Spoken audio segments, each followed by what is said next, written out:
Here is an added option that you can purchase for the D-wheel assembly.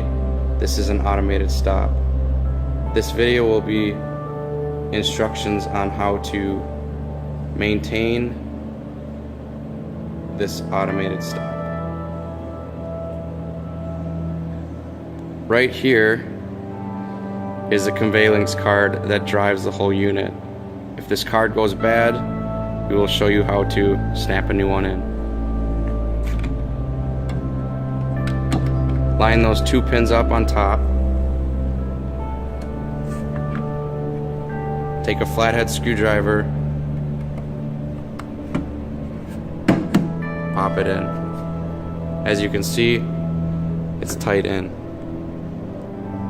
Once the card is in, we will now instruct how to fix or maintain this part here on the automated pin stop.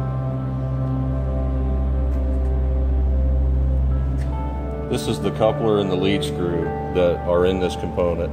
As you can see, there are 4 set screws in this coupler. 2 of them going to the lead screw and 2 of them will be going on to the PGD that drives it. This is one of the set screws. It's a dog point set screw that actually goes into 2 detents that are in this shaft that will actually locate it and drive it, as well as the other 2 set screws go into the keyway of the PGD. So basically what we want to do at this point is, if you have to take the lead screw out and change the nut, then you need to remove the PGD from the unit, which is held on by screws coming through the back side. You can see the keyway on the PGD.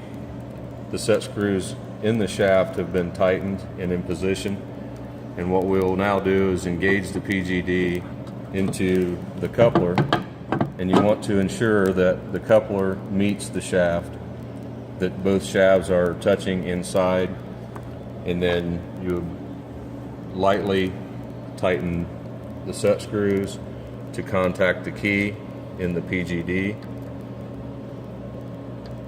and then you will actually flip the unit over,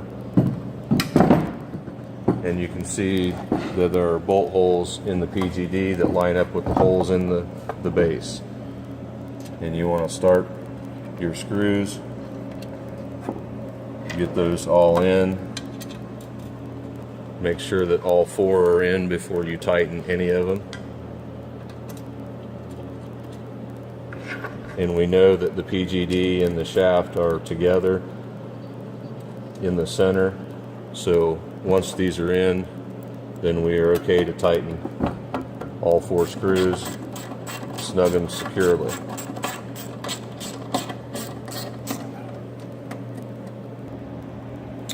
Once the 4 screws are tightened on the PGD, when we refer to PGD, this unit here is also known as a pulse gear drive, which stands for PGD. Once this is tightened and secured, you then go to the 2 set screws here, also known as the dog point screws, and make sure they're securely fastened.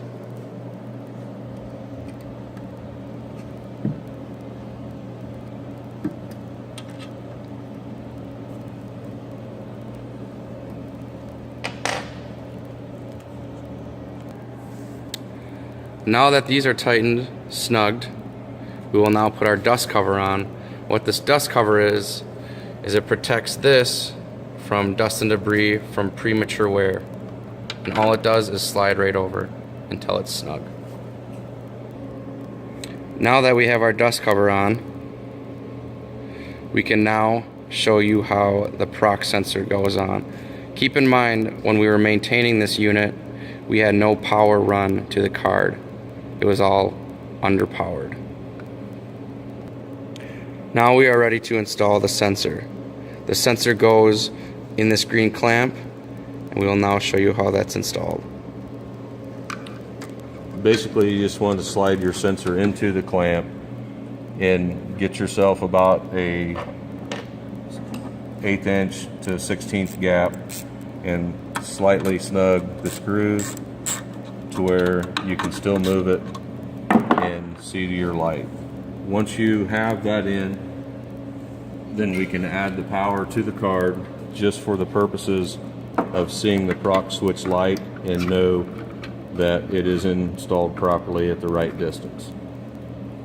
Once you plug the power into the card, you want to plug your sensor into the sensor port, and as you see, the light is not lit and will not light until it detects metal. So basically we want an air gap between our bottom blocks for our guides, and we want to get our light, yellow light here in the sensor lit, so that we know that we are not touching the steel in a safe distance, so that when it comes down and hits the stops that it will not damage the sensor. Once that is intact, then we can properly snug the sensor clamp to make sure that it doesn't move once we have our setting properly. So now that is set, the sensor is lit, the prox is secure, and we have an air gap here so that when it reads the prox, it shuts off the PGD at the right height.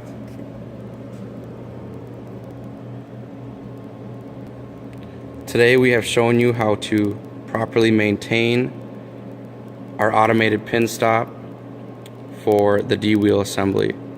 If you have any questions, please refer back to this video or call us direct. Thanks.